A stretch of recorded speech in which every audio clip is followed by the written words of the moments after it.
Quem pode ler para mim o verso áudio? Aliás, o título da lição e o verso áudio. Ajuntem tesouros no céu, lição 6, verso para memorizar. De que adianta uma pessoa ganhar o mundo inteiro e perder a sua alma? O que daria uma pessoa em troca da sua alma? A lição dessa semana fala a respeito de a gente ajuntar tesouros no céu, não é? E logo no início diz o seguinte: não acumulem tesouros sobre a terra, onde as traças e a ferrugem corroem, e onde os ladrões escavam e roubam. Mas ajuntem tesouros no céu, onde as traças e a ferrugem não corroem, e onde ladrões não escavam nem roubam. Porque aonde estiver o seu tesouro, aí estará também o seu coração. Eu gostaria de ver aqui quem são as pessoas ricas da sala. Ricas.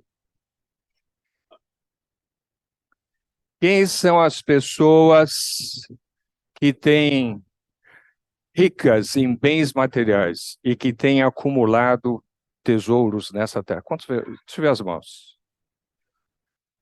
É exatamente o que eu pensei. Eu falei a seguinte: essa lição não é para a classe onde eu assisto. Então, vamos passar para a lição da semana que vem, que fala sobre os pobres. Eu acho que vai ser melhor para a gente. Uma das coisas mais interessantes é o seguinte: quando a gente é criança, jovem, adolescente ou mesmo adulto, qual é o nosso sonho? Qual é o sonho da criança, do jovem, adolescente ou do adulto? Qual é o sonho? Ter sucesso, ter sucesso. Ter sucesso. Muito bom, Thales. Todos nós lutamos pelo sucesso, desde pequenos. Eu me lembro, eu era pequeno, quer dizer, era pequeno não. Eu sempre gostei muito de esporte. Mas eu sempre tive uma característica, eu sempre fui grosso. Então, quando tinha esportes de grupo, não é? Mas então, uma vez eu estava lá em Santos, então eu gosto de ir quando eu vou para Santos, eu gosto de ficar sentado ali na beira da praia. E a orla é grande, às vezes a iluminação ela é muito boa. Então eu gosto de assistir o jogo de futebol. Então tem diversos jogos de futebol. E uma vez eu vi um monte de criancinha, garotinhos, que eles iam jogar o futebol. Então quando às vezes vão escolher, o pessoal faz fila e fala assim, primeiro, segundo, tal. Daí, de repente, eu vi um gordinho que falou assim, último. Aquele dia eu olhei assim, por que ele escolheu ser o último? Com certeza ele sabia que seria o último a ser escolhido. Então, para não sofrer a frustração de ser o último a ser escolhido, ele falou assim, eu quero ser o último. Mas, em geral, a nossa vontade não é sermos o último, tá bem? Eu acho interessante que aqui ninguém é rico. Portanto, essa lição não diz respeito a nós. Mas eu vou fazer uma pergunta para vocês. Existe pecado em eu ter uma casa de 60 metros quadrados? Não. Existe pecado em eu ter uma casa de 100 metros quadrados? Não. Eu ter uma casa de 200 metros quadrados? Não. Eu ter uma casa de 500 metros quadrados? Não. Eu ter uma casa de 1.000 metros quadrados? Não. Existe pecado eu ter uma casa? Existe pecado eu ter duas casas? Existe pecado eu ter 3 casas? Não? O grande problema é o seguinte, a gente sempre acha que o outro é rico. E muitas vezes a gente acha que essa lição não é para mim. Qual é o conceito de rico? Qual é o conceito de rico que vocês têm? Bem-estar, O que é ser rico? bem-estar. mais do que necessário. Bem-estar, Italy. Muitos imóveis, isso é ser rico. Se você passar por um cara, ou por uma pessoa que é homeless, que é morador de rua, e você passar no teu carro, hã?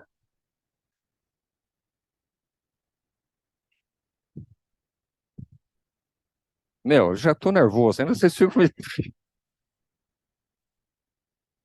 Então, se vocês passarem de carro ao lado de uma pessoa que é de rua, ele olha para você e ele acha que você é rico. Se você tiver uma casa simples, mas uma casa confortável, perto de alguém que não pode ter uma casa, ele vai olhar para você e vai achar que você é rico. Outro dia eu estava num grupo de amigos, daí um chegou para mim e falou assim: não, Elmer, porque você é rico. Sou rico. Ano passado eu fui visitar minha cunhada, ela mora em Mato Grosso do Sul, ela é viúva do irmão da Liane. E conversando com ela, ela falou: vamos visitar uma fazenda. Vamos visitar a fazenda. Ah, vamos visitar a sede da outra fazenda. Vamos visitar a sede da outra fazenda. Ah, deixa eu mostrar para você aqui o terreno que eu recuperei dentro da cidade. Então, ela foi falando preço de hectare e tal. Só de fazer as contas, eu vi que em termos de terra, ela tem 250 milhões de reais. Terra. Sem contar que ela, na época, tinha o maior posto de gasolina da cidade, na beira da rodovia. Caminhões, implementos agrícolas. Ela é uma batista, atuante na igreja. Daí, conversando assim, ela mostra que ela tem uma profunda admiração por um primo dela. Ela falou: nossa, esse meu primo é rico. No tempo que o pai dela saiu de Ijuí e foi para Maracaju, o pai desse primo saiu de Ijuí e foi para a Bahia. E lá na Bahia, ele tem uma fazenda enorme. Os filhos deles, cada um viaja no seu avião particular. Dentro da fazenda, eles têm um hotel. Agora, esse camarada, provavelmente você nunca ouviu falar sobre ele. Porque ele, perto do Sicupira ou do Lema, não é ninguém no Brasil. Agora, o Sicupira e o Lema, perto do Bill Gates, não é ninguém. Então, a minha pergunta é o seguinte: isso que nós estudamos essa semana se relaciona a quem e a partir de que momento? A partir de que momento? Às vezes, os nossos irmãos, que têm a tendência de ter uma coloração um pouquinho mais avermelhada, usam esse tipo de argumentação para achar que Deus quer que todos sejam pobres. Não é? Mas eu gostaria que quem puder me ajudar, leia para mim Jó, capítulo 1, versículo 3. Alguém outro, Gênesis 3, 13, versículo 2. Outro, Gênesis 25, 5. E outro, Gênesis 30, 43, por favor. Ok, Jó 1, versículo 3. E possuía 7.000 ovelhas, 3.000 camelos, 500 juntas de boi e 500 jumentos, e tinha muita gente ao seu serviço. Era o homem mais rico de todo do Oriente. Gozado, né? Jó era o homem mais rico de todo o Oriente. Quem tem Gênesis 13, 2? Mara. Tinha enriquecido muito, tanto em gado como em prata e ouro. Gênesis 25, 5. Sim.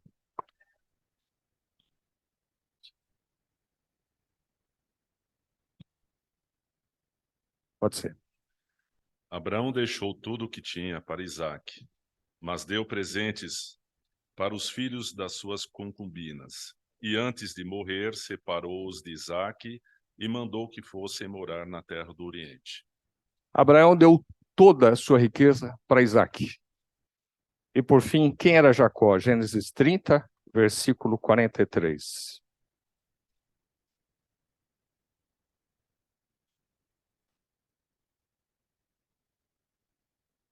E o homem se tornou mais e mais rico. Teve muitos rebanhos e servos e servas e camelos e jumentos. Esse é um conceito que é muito importante, eu julgo, tá certo? Às vezes as pessoas acham que quanto mais pobre a pessoa, mais cristão a pessoa é. Mas a gente consegue ver que na Bíblia, Deus abençoa os seus filhos. Deus abençoa os seus filhos. Tem Salmo 127, versículo 2, diz: Inútil vos será levantar de madrugada, repousar tarde, comer o pão de dores, pois ele supre aos seus amados enquanto dormem. O que nós precisamos entender é que é o seguinte: Deus, ele não tem prazer em que nós soframos. Deus não tem prazer na miséria. Deus não tem prazer na dor. Deus abençoa na medida em que ele acha que nós devamos ser abençoados. Quando nós nascemos todos, nós entramos nesse mundo sem ter nada. Quando nós morremos, nós saímos desse mundo sem levar nada. O problema é o que acontece na nossa vida entre no momento que a gente nasce ao momento que a gente morre. No passar do tempo, no nosso desejo de sucesso, a gente se aprimora, a gente ganha capacidade, a gente começa a adquirir coisas, e o grande problema nosso é que à medida que o tempo vai passando, nós vamos nos agarrando às coisas que a gente conseguiu emprestar de Deus. Esse é o meu problema. Não importa se eu tenho 2 casas ou se eu tenho uma casa. Se eu me agarrar à minha casa de uma forma que essa é a minha salvação, eu estou perdido. O grande problema é o seguinte: o que faz com que você tenha segurança na sua vida? Muitas pessoas acham que nós, como cristãos, não temos necessidade de sermos previdentes. A previdência é uma coisa que Deus estimula, não é? A gente lê em Provérbios: vai ter com a formiga, ó preguiçoso. Um pouco mais adiante, Provérbios 30 diz o seguinte: a formiga é um povo que não tem força, mas ajunta a sua comida enquanto é verão. Então, existem alguns conceitos que a gente precisa entender bem. O verdadeiro cristão, ele é previdente. O verdadeiro cristão, ele é laborioso. O verdadeiro cristão, ele faz com que a sua família tenha segurança. Mas o verdadeiro cristão entende que, apesar de ele ter boa condição, essa condição tem que ser revertida para o serviço de Deus.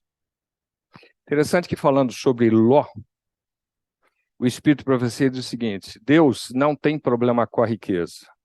2 coisas Deus tem contra a riqueza. A primeira forma, como você ganha o seu dinheiro. Se você ganha o seu dinheiro tripudiando, roubando, trapaceando, ou diminuindo, tirando de alguém, vantagem de alguém, Deus abomina. A segunda coisa é a forma como você e eu administramos os nossos bens. Se eu uso aqueles bens só para o meu prazer pessoal, ou se eu uso aquele bem em prol, sobretudo, da missão. Alguém tem algum comentário ou não? Se você pegar o contraponto na Bíblia, né, das passagens que Deus, do ministério de Deus, Às vezes, quando Deus se referiu à riqueza, né, ele falou, mais fácil o camelo passar no fundo de uma agulha do que o rico entrar no céu. Isso é um fato, é preocupante.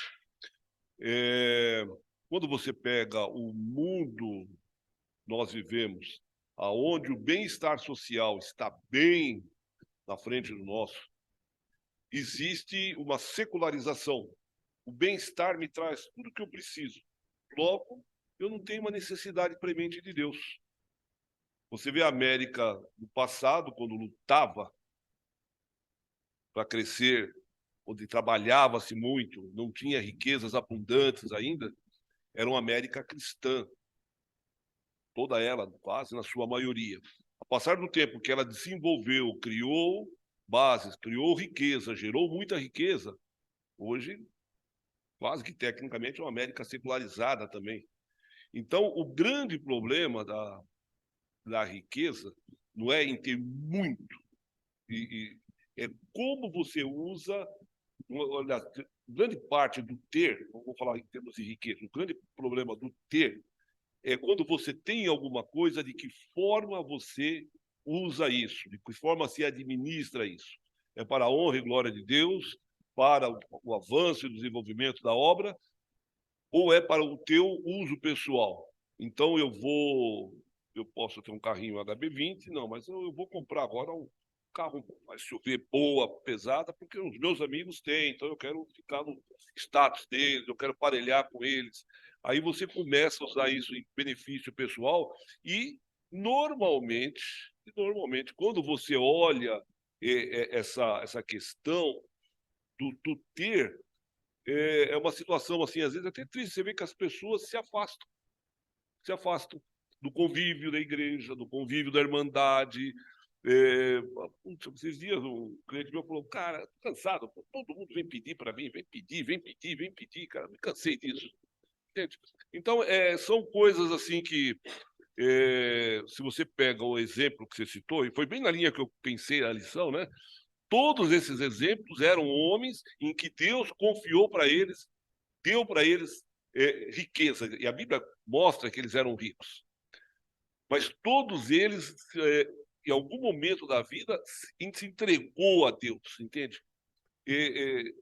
Jó, lá atrás, é o homem mais rico de todo o Oriente, mas era temente a Deus e passou por uma provação e provou de que a prioridade da vida dele era Deus. E Deus, depois de tudo aquilo, restituiu em dobro a sua riqueza. E certamente ele continuou sendo uma bênção para Deus naquela época. Esse é o grande segredo. O grande problema é que nós, seres humanos, é aquilo que eu falei, a gente se agarra àquilo que a gente eventualmente tem, por menor que seja. Né? Por menor que seja.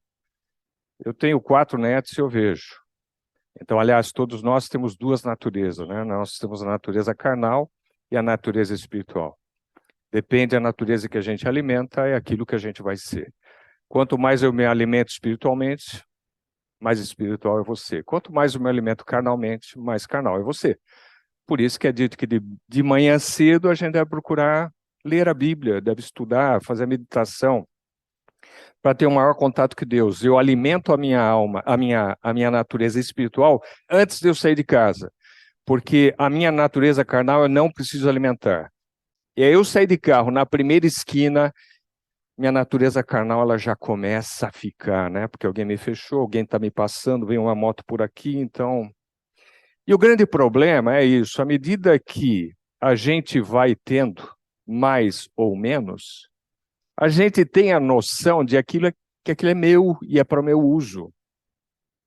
E a gente se esquece que nós estamos aqui no lugar de Deus. Por causa do pecado, Deus é limitado. Mas daí ele pôs a nós nesse mundo para nós fazermos o papel de Deus. Então nós temos que ser uma bênção. Assim como Deus falou para Abraão, vai tu ser uma bênção, Deus chega para mim e fala, Elmer, ser uma bênção hoje.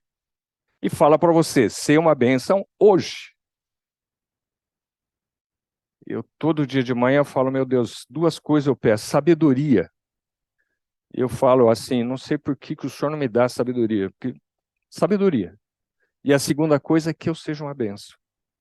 Eu falo, todo dia eu falo, Senhor, ajuda a eu ajudar alguém hoje e eu não ser uma maldição na vida de ninguém hoje.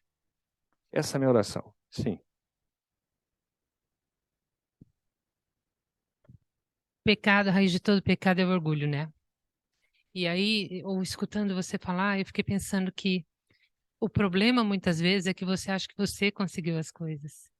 E não vê que Deus colocou as oportunidades no seu caminho, Deus pôs as pessoas certas no seu caminho, Deus proveu saúde. E não só para você, proveu saúde para o seu filho, para que você pudesse se dedicar ao trabalho. Uma série de bênçãos que estão por trás. A riqueza em si não é só não é uma bênção, mas não é só isso. É tudo aquilo que Deus preparou na sua vida para que você chegasse onde você chegou. Nunca somos nós. Isso. Eu já vi pessoas muito preparadas,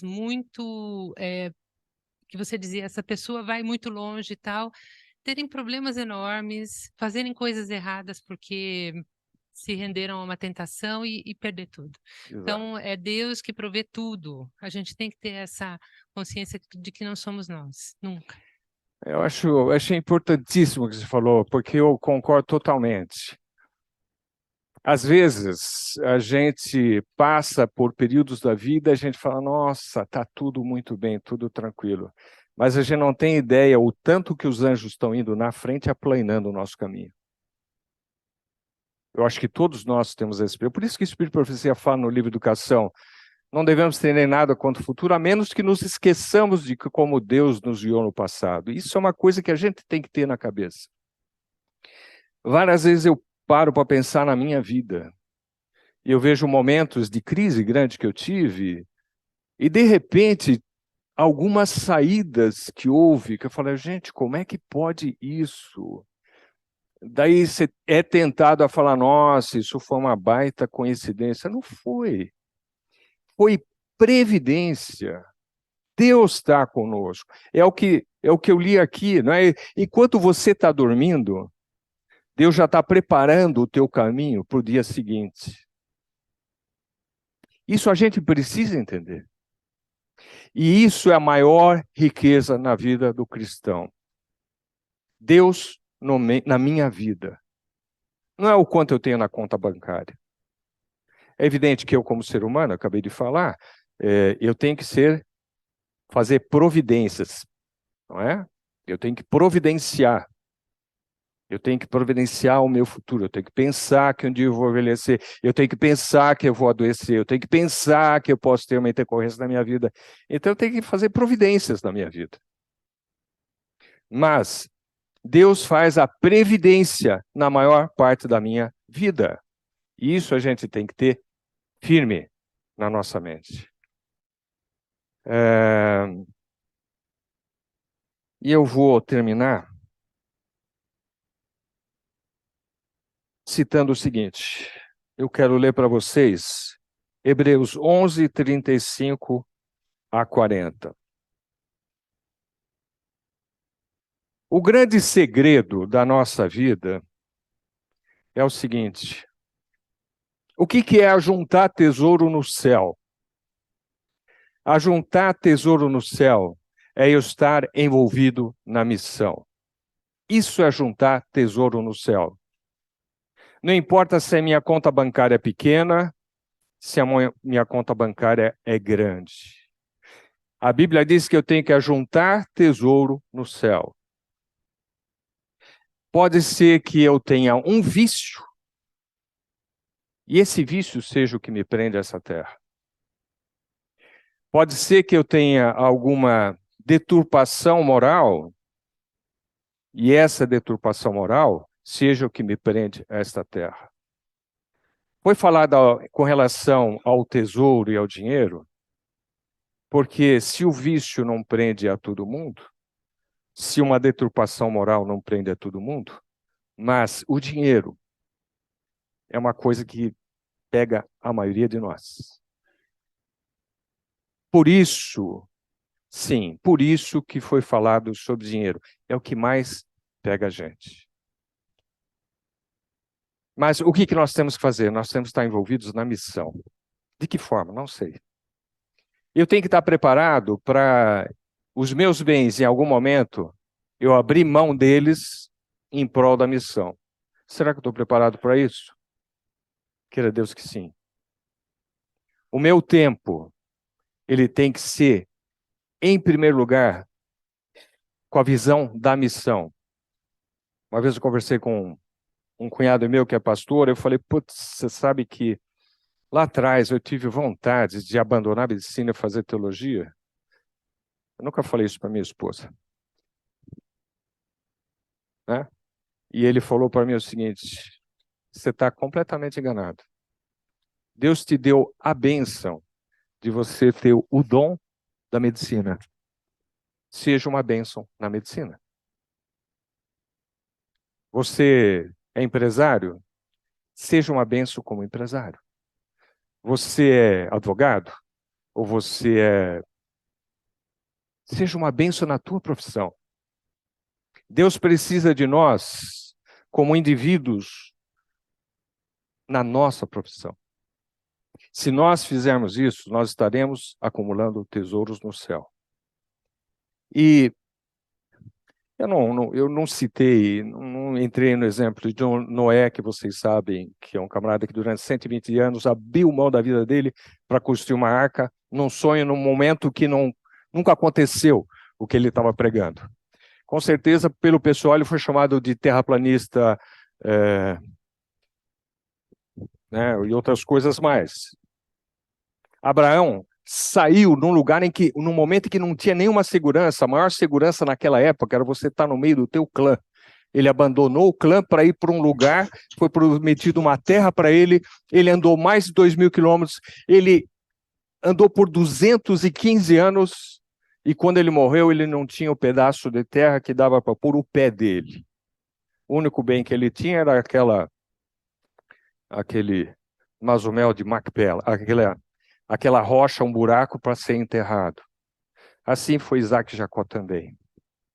Tá certo? Moisés, que era um general, um dos camaradas mais aclamados no Egito, abriu mão de tudo em prol de liderar um povo fraco. Que nós não sejamos que nem Jacó, que a gente perca a fé e de repente a gente tripudia, rouba o que é do outro. Que a gente não seja como Ló, que a gente procure o que é melhor em termos monetários para tirar vantagem. Que nós sejamos heróis da fé. Agora é o seguinte, o herói da fé diz o seguinte, Hebreus 11, 36. Alguns, por sua vez, passaram pela prova de escárnios e açoites, até de algemas e prisões. Foram apedrejados, provados, cerrados pelo meio, mortos a fio de espada, andaram peregrinos, vestidos de peles de ovelha e de cabras, necessitados, afligidos, maltratados, homens dos quais o mundo não era digno, errantes pelos desertos, pelos montes, pelas covas, pelos antros da terra. Se eu estou envolvido na missão, eu no fundo, eu tenho que estar preparado, talvez para passar por isso. Com certeza Deus não vai exigir isso de todos nós, nem de perto. Mas houve pessoas que passaram por isso para que Deus mostrasse, esses foram dignos. E eu me pergunto, até que ponto a minha dignidade, no pouco que eu tenho? 3 pessoas. 2 pessoas acumularam e entenderam, estavam envolvidas na missão. A primeira pessoa, a viúva pobre, que deu tudo que ela tinha. Era rica? Não. Segunda pessoa, que não entendeu a missão, o jovem rico. Terceira pessoa que entendeu a missão, Nicodemos. Em Atos dos Apóstolos, página 574, diz o seguinte: Nicodemos e José de Arimateia pagaram os gastos do sepultamento de Cristo. Nicodemos foi aquele que foi procurar Cristo escondidinho, não queria que ninguém visse. Agora, quando os judeus procuraram destruir a igreja nascente, finalmente Nicodemos se levantou e veio em defesa. Não mais cauteloso nem duvidando, encorajou a fé dos discípulos e usou a sua riqueza em ajudar a manter a igreja em Jerusalém e no avanço da obra do Evangelho. O que noutros tempos o reverenciaram, agora o perseguiam e dele escarneciam. E ele se tornou pobre em bens deste mundo, mas não esmoreceu na defesa da fé. Não importa quanto nós tenhamos, mas que nós sejamos fiéis. Se Deus conferiu a você uma bênção material um pouquinho a mais, não se esqueça que essa bênção um pouquinho a mais material implica numa responsabilidade um pouquinho maior, em termos absolutos. Se você tem um pouquinho menos, nenhum demérito. Não quer dizer que você é menos abençoado que o outro. Mas Deus espera que que eu me envolva na missão. E que Deus nos abençoe para a gente entender que essa lição não é para quem tem 5 casas. Essa lição não é para quem tem 4 casas e eu tenho só uma. Essa lição é para mim que tenho uma casa. Vamos levantar? Pai nosso que estás nos céus. Senhor Deus, nós queremos agradecer por tantas bênçãos e tanta misericórdia que o Senhor tem demonstrado em nossas vidas. Querido Deus, ajuda-nos a entender, ajuda a eu entender a necessidade de eu estar envolvido na missão. Ser com a tua igreja, Senhor Deus. Ser com todos que aqui estão. Permite, Senhor Deus, que nós tenhamos o real valor das coisas e entendamos que o mais importante na nossa vida seja acumular tesouros no céu. Que um dia nós possamos nos reunir lá e olharmos uns aos outros e falar assim, que bênção foi ter posto o nosso tesouro aqui. Ser com as nossas famílias, ser com os nossos filhos, é o que nós suplicamos em nome de Jesus. Amém.